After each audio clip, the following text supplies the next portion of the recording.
நிறைவேறாம போயிட்டுது. இது நான் தினம் நடக்கிறது வந்து எங்க அப்பா வீட்டு வாசல்ல தான் வாகனத்தை நிறுத்திட்டு அந்த நடப்பேன். அங்க இருக்கேன் எங்க அப்பா. ஜி5ல வாரம் வாரம் ஞாயிற்றுக்கிழமை இரவு 8:30 மணிக்கு மகா நடிகை அப்படிங்கிற ஒரு ஷோ வந்து ஒளிபரப்பாயிட்டு இருக்கு.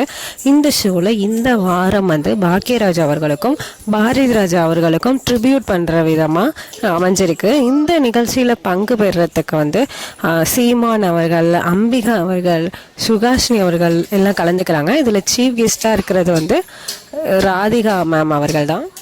இந்த நிகழ்ச்சியில் பாரதிராஜா அவர்களுடைய நினைவுகளை வந்து எல்லாரும் வந்து பகிர்ந்துக்கிட்டாங்க.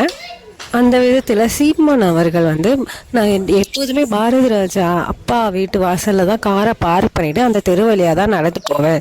இனிமேல் எனக்கு அந்த மாதிரி இருக்கிறதுக்கு அப்பா இல்லை அப்படின்னு ரொம்பவே உருக்கமாக பதிவு பண்ணியிருப்பாங்க. இவர்களோடலாம் நடித்ததே நம்மளாம் ஒரு பெரிய கொடுப்பனங்கிற மாதிரி அம்பிகா அவர்கள் வந்து அவங்க கருத்தை தெரிவிச்சிருந்தாங்க.